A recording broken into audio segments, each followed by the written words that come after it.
Imagine this, the empty chair at the table. It's not just a piece of furniture anymore.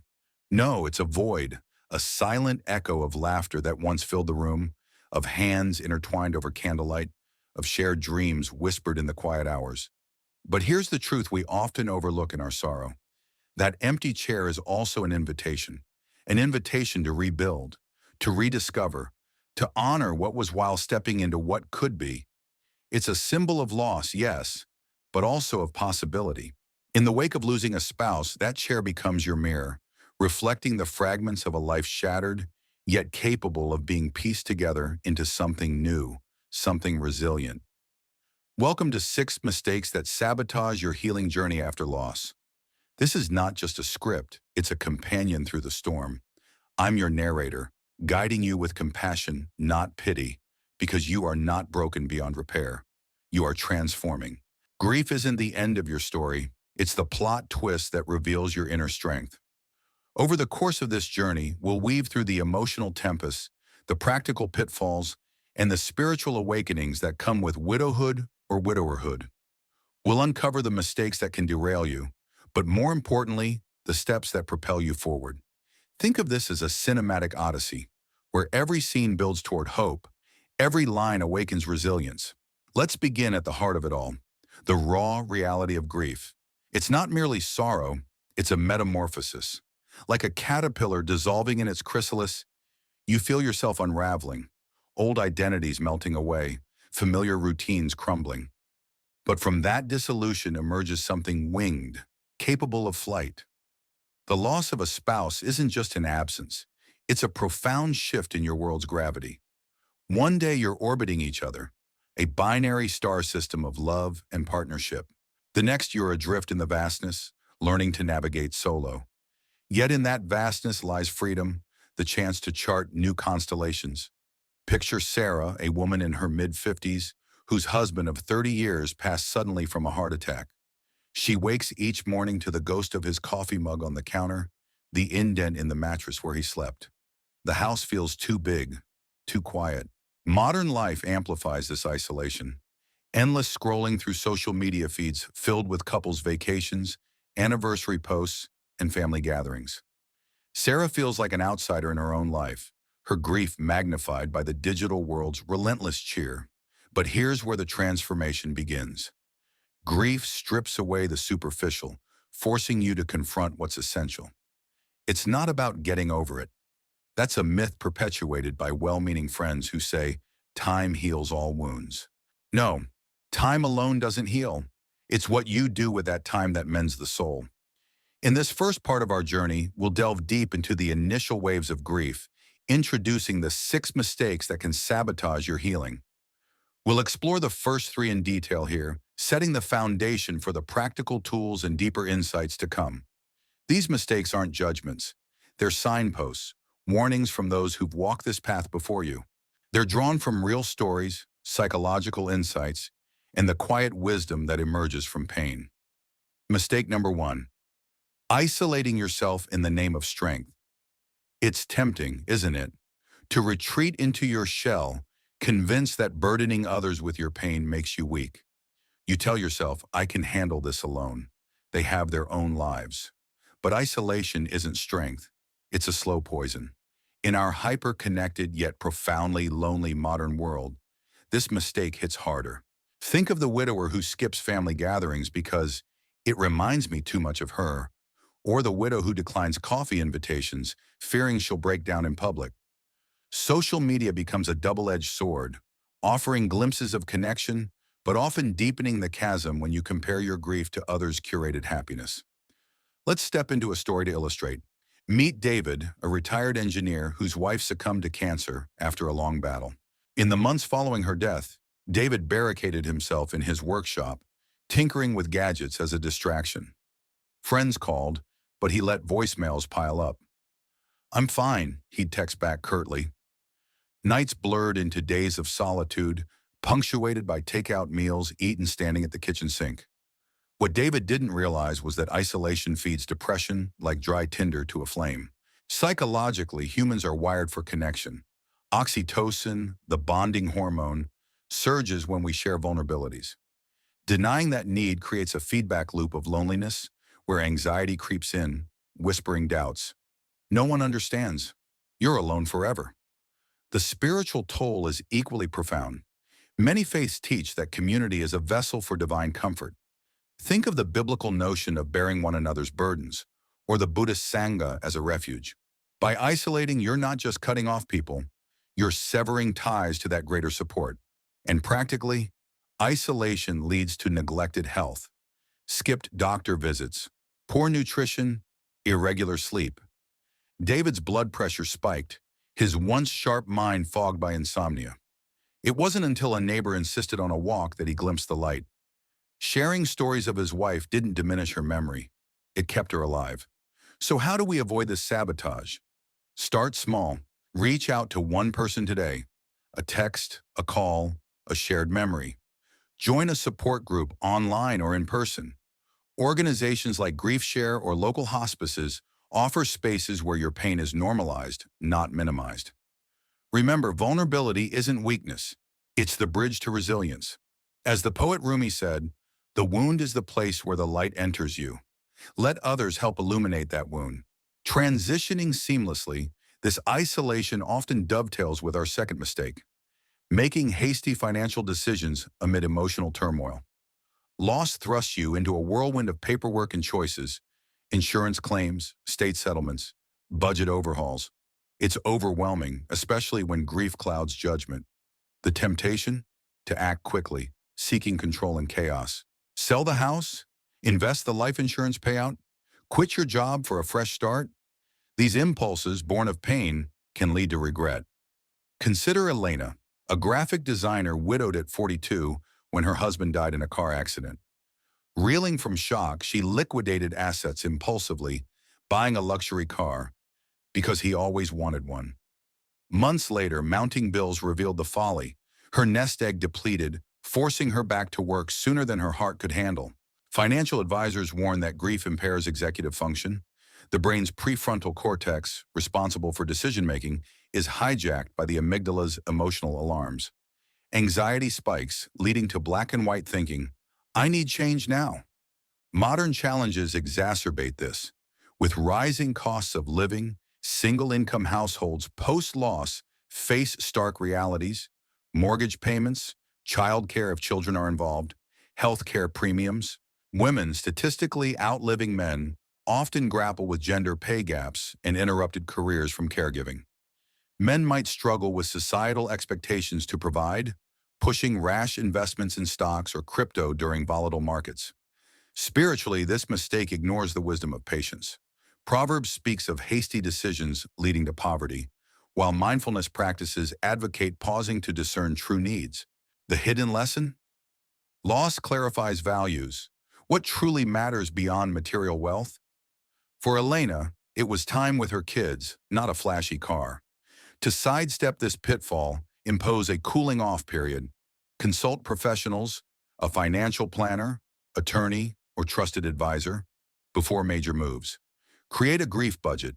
Allocate funds for self-care, therapy, travel, while safeguarding long-term security. Tools like apps for tracking expenses, Mint, YNAB, provide clarity without overwhelm. Remember, financial stability isn't just about money, it's the foundation for emotional healing. Now, as the shadows lengthen in our narrative, we arrive at mistake number 3, neglecting your physical health as grief consumes you. The body and mind are intertwined, yet in grief, we often treat them as separate realms. You skip meals because food tastes like ash. Forgo exercise because every step feels weighted by lead. Sleep eludes you, or you oversleep to escape reality. Depression sets in, a heavy fog that blurs the line between sorrow and illness. Enter Marcus, a teacher who lost his wife to Alzheimer's after years of caregiving. Exhausted, he abandoned his morning runs, surviving on coffee and convenience foods. Weight gain followed, along with hypertension and a persistent cough ignored until it became pneumonia. Psychologically, grief manifests physically. Cortisol floods the system, weakening immunity, disrupting hormones. Loneliness correlates with heart disease. Regret festers into chronic stress.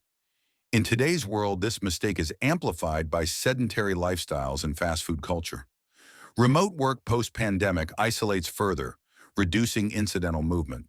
For parents, juggling grief with child rearing means health takes a back seat. Soccer practices over personal gym time. Yet the spiritual dimension offers redemption. The body as a temple, deserving care. Yoga philosophies link physical vitality to spiritual awakening. Even simple walks in nature can reconnect you to a higher power, turning grief into gratitude for the life you still have. The antidote? Practical, incremental steps. Start with hydration and nutrition. Set reminders for water. Prepare simple meals evoking shared memories. Her favorite soup, perhaps. Incorporate movement. A daily walk, listening to podcasts on grief. Journaling bridges body and mind. Write about physical sensations of sorrow, transforming them into insights. Seek medical checkups. Therapy modalities like EMDR address trauma's bodily hold.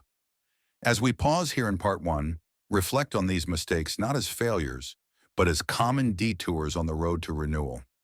You face the empty chair, acknowledge the isolation, financial pitfalls, and health neglect. But remember, each mistake holds a seed of wisdom. In the quiet aftermath of loss, clarity emerges, like dawn breaking after a long night. You've loved deeply. That capacity doesn't vanish. It evolves. In the parts to follow, we'll dive deeper into the remaining mistakes, unravel the psychological depths, and arm you with more tools for healing. For now, breathe. You're not alone in this transformation. The empty chair awaits your next chapter. The path of grief is not a straight line. It twists, it dips, it doubles back on itself like a river carving through stone. Yet every step you take, however small, however faltering, is a testament to your resilience. The empty chair we spoke of in part 1 is still there, in the corners of your heart, but it's no longer the only story. You're beginning to see it, the invitation to rebuild, to weave new threads into the tapestry of your life. Welcome back to 6 Mistakes That Sabotage Your Healing Journey After Loss. In this second part, we'll walk deeper into the wilderness of grief, confronting 3 more mistakes that can derail your healing, while uncovering the hidden lessons and practical tools to keep you moving forward. This is a journey of transformation, not just survival. Losing a spouse reshapes your world, your identity, your routines, your very sense of time, but it also sharpens your vision, revealing what truly matters. Here we'll explore the psychological undertow of grief, its loneliness, its regrets, its quiet anxieties, and how it can trick you into sabotaging your own progress. We'll meet new stories, real and relatable, that mirror your struggles in this modern age of isolation and distraction, and we'll arm you with tools to navigate this terrain, not just to endure, but to emerge stronger, wiser, and ready to honor love in new ways. Let's begin with mistake number 4. Clinging to regret as a way to hold on. Regret is a shadow that trails grief, whispering, if only. If only you'd said, I love you one more time. If only you'd taken that trip, forgiven that fight, or noticed the signs of illness sooner. It's a seductive trap because regret feels like loyalty, a way to keep your spouse close by replaying what could have been. But regret doesn't preserve love, it paralyzes healing. Picture Rachel, a nurse in her early 60s, whose husband died unexpectedly during a routine surgery. For months, she replayed their last morning together, a hurried goodbye, her mind on work, his smile as he said, "See you tonight." The guilt consumed her. Why didn't she linger, hug him longer? Social media didn't help.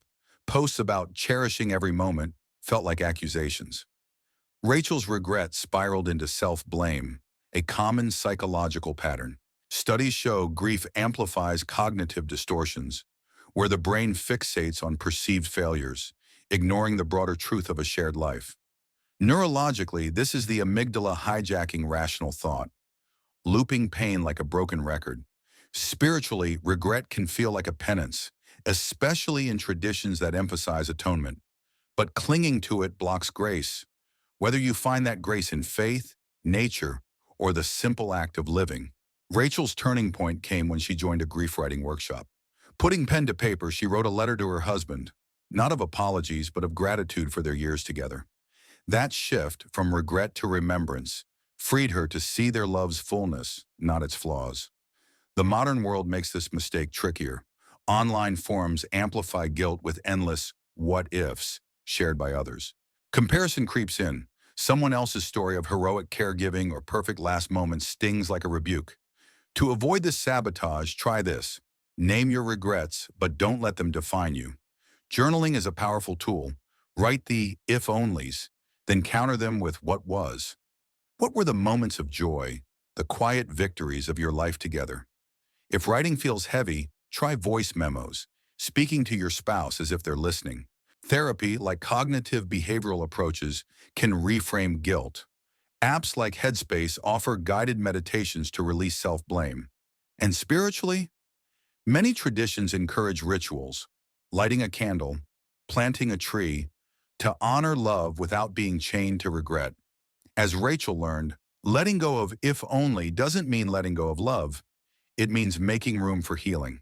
This brings us to mistake number 5, ignoring the psychological weight of loneliness. Loneliness after loss isn't just missing your spouse. It's missing the version of yourself that existed with them. You were a team, partners in banter, chores, dreams. Now the silence is deafening. You eat alone, sleep alone, decide alone. In our digital age, loneliness is a paradox. You're surrounded by virtual connections, yet feel more isolated than ever. Dating apps, social media, even streaming services tailored to you can't fill the void left by a soulmate. Meet James, a 48-year-old accountant who lost his wife to breast cancer. He threw himself into work, avoiding the empty house. Nights were spent doom-scrolling X, where posts about moving on felt like betrayals. Loneliness isn't just emotional, it's physiological. Research shows it raises cortisol, mimicking chronic stress, increasing risks of depression and even dementia. James's irritability grew, his focus waned, and he withdrew further, a cycle psychologists call social atrophy. Spiritually, loneliness challenges the soul's search for meaning.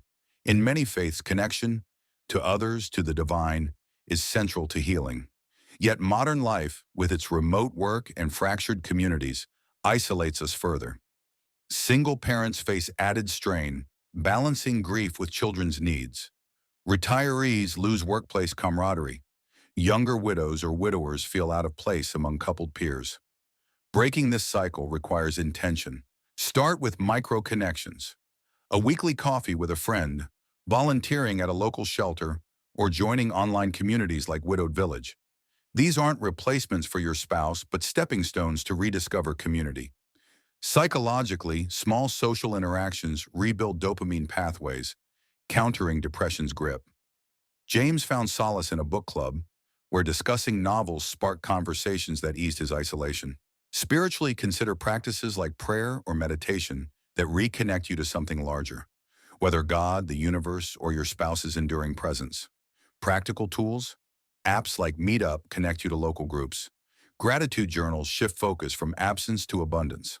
Loneliness doesn't vanish overnight, but each connection is a thread stitching you back to life. Finally, we arrive at mistake number 6, underestimating the power of small steps forward. Grief can make progress feel impossible. The idea of healing seems monumental, like scaling a mountain in a storm.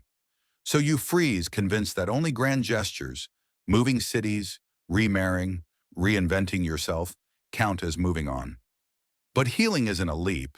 It's a series of small, brave steps, each one a rebellion against despair. Consider Priya, a 39-year-old graphic designer whose husband died in a workplace accident. Overwhelmed, she felt pressure to be strong for her young son. Friends urged big changes, sell the house, start fresh, but Priya couldn't muster the energy. Instead, she stalled, her home cluttered with his belongings, her days stuck in limbo. Psychologically, this is decision fatigue, where grief overwhelms the brain's capacity to act. Modern life compounds it. Endless choices, stream this, buy that, paralyze rather than empower. Spiritually, small steps align with wisdom across traditions. Buddhism's beginner's mind, Christianity's daily bread. Priya's breakthrough came when she sorted one drawer of her husband's clothes, donating a single shirt. That tiny act sparked momentum. She began cooking his favorite recipes, teaching their son his father's stories. Each step rebuilt her confidence, proving progress needn't be grand to be profound. Practically, small steps are accessible. Set one goal daily, a 10-minute walk, a gratitude list, calling a friend. Use apps like Todoist to track tasks, keeping them bite-sized to avoid overwhelm. Celebrate micro wins, making your bed, trying a new hobby. These acts rewire neural pathways, fostering resilience. For parents, involve kids in small rituals, planting a garden, framing a photo, to heal together. Spiritually, small steps ground you. A daily prayer, a moment of silence, reconnects you to meaning. As we close part 2, see these mistakes, regret, loneliness, stalling, as part of the journey, not the destination. You're not failing, you're learning. The empty chair is still there, but its meaning evolves. It's a reminder of love, yes, but also a call to step forward, one small act at a time. In part 3, we'll uncover the hidden lessons of grief and equip you with more tools to rebuild. Not just to survive, but to thrive. The journey of grief is a paradox, a shattering that rebuilds, a darkness that reveals light. You faced the empty chair, confronted the mistakes that can sabotage healing, and now you stand at a crossroads. The pain of losing your spouse hasn't vanished, but it's no longer the only story. It's a chapter, not the book. Welcome to the final part of 6 mistakes that sabotage your healing journey after loss. Here we'll uncover the hidden lessons of grief, clarity, wisdom, inner strength, and equip you with practical tools to move forward, not just to survive, but to thrive. This is about honoring love while embracing the life ahead, a life that carries your spouse's legacy in every step. In this third part, we shift from pitfalls to possibilities. Grief is not just loss, it's a teacher, stripping away illusions to reveal what endures. We'll explore the psychological depths of this transformation, weave in the stories of real people navigating modern challenges, and offer actionable steps to rebuild. The empty chair, once a symbol of absence, now becomes a seat at the table of your renewed self, a place to invite hope, purpose, and even joy. Let's begin with the hidden lessons of grief, lessons that emerge like stars against a night sky, visible only when the light of your old life fades. These lessons aren't immediate. They unfold slowly through tears, reflection, and courage. They are clarity, wisdom, and inner strength, gifts forged in the crucible of loss. Lesson 1. Clarity through loss. Grief has a way of cutting through the noise of life. In its rawness, it forces you to see what matters: love, connection, purpose, while exposing the trivial. Consider Maya, a 45-year-old teacher who lost her husband to a sudden stroke. Before his death, her days were a blur of deadlines, social obligations, and endless to-do lists. After, the world slowed. In the silence, she realized how much energy she'd spent on things that didn't fulfill her: office politics, keeping up appearances. Grief clarified her values: time with her children, creative pursuits, simple moments of presence. Psychologically, this clarity aligns with what researchers call post-traumatic growth. Loss, like any trauma, can reframe priorities, enhancing appreciation for life's fragility. In our modern world, this lesson is vital. We're bombarded by distractions, notifications, consumerism, the pressure to have it all. Grief strips that away, revealing what's essential. For Maya, it meant leaving a stressful job to freelance, prioritizing flexibility over prestige. Spiritually, clarity echoes teachings across traditions. Hinduism's focus on detachment from material illusions, Christianity's call to seek first the kingdom of God. Loss becomes a lens, sharpening your focus on what's eternal. To harness this clarity, reflect intentionally. Journal prompts like, "What did my spouse teach me about love?" or "What brings me peace now?" Uncover truths. Maya started a gratitude practice, noting 3 things daily that spark joy: a sunset, her daughter's laugh, a kind neighbor. Apps like Day One make journaling accessible. Voice recordings work if writing feels heavy. Clarity isn't about erasing pain, but using it to illuminate your path. Lesson 2. Wisdom through reflection. Grief is a stern but profound teacher, imparting wisdom through its trials. It teaches patience, empathy, and the impermanence of all things. Meet Tom, a 52-year-old mechanic whose wife died after a long illness. In caregiving, he learned patience. In loss, he gained empathy for others' pain. He became the friend who listened without judgment, who showed up with coffee or a wrench to fix a neighbor's car. Wisdom, psychologists note, emerges from integrating loss into your narrative. It's not about moving on, but weaving your spouse's absence into a richer understanding of life. In today's fast-paced world, this wisdom is countercultural. Social media glorifies quick fixes and instant happiness, but grief demands slowness. Tom found solace in woodworking, crafting furniture as a meditation on his wife's love for beauty. Each sanding stroke was a reflection, each finished piece a testament to lessons learned. Spiritually, wisdom aligns with practices like mindfulness or the Jewish tradition of sitting Shiva, where reflection fosters healing. Wisdom doesn't erase regret, but transforms it into insight. To cultivate this, try reflective practices. Meditation apps like Calm guide you to sit with your thoughts. Writing letters to your spouse, unsent or shared in therapy, processes lessons. Tom joined a men's grief group where storytelling revealed shared wisdom. Online platforms like Modern Loss offer spaces to read and share reflections. Wisdom grows in quiet moments, when you let grief speak rather than silence it. Lesson 3. Inner strength through resilience. Grief reveals a strength you didn't know you had. It's not the loud, heroic kind, but a quiet endurance, like a tree bending in a storm yet standing tall. Consider Aisha, a 37-year-old mother whose husband died in a car accident. Raising 2 young children alone, she felt fragile, yet each day, packing lunches, reading bedtime stories, she discovered a reservoir of resilience. Psychologically, this aligns with self-efficacy, the belief in your ability to cope. Each small act builds this belief, rewiring neural pathways to favor hope over despair. Modern challenges test this strength. Financial strain, single parenting, or societal expectations to be strong can feel crushing. Yet resilience shines in small victories, paying a bill, trying a new recipe, laughing again. Spiritually, this strength echoes the Islamic concept of sabr, patience in adversity, or Buddhism's teaching of enduring suffering with grace. Aisha found strength in daily prayers, connecting her to her husband's memory and her own courage. To nurture resilience, set achievable goals. A morning stretch, a weekly call with a friend, a hobby revisited. Track progress with apps like Habitica, gamifying small wins. Support groups like those through hospices or online, e.g., Key the Dinner Party. Reinforce your strength through shared stories. Aisha started running, each mile a metaphor for moving forward. Resilience isn't about never falling, it's about rising each time.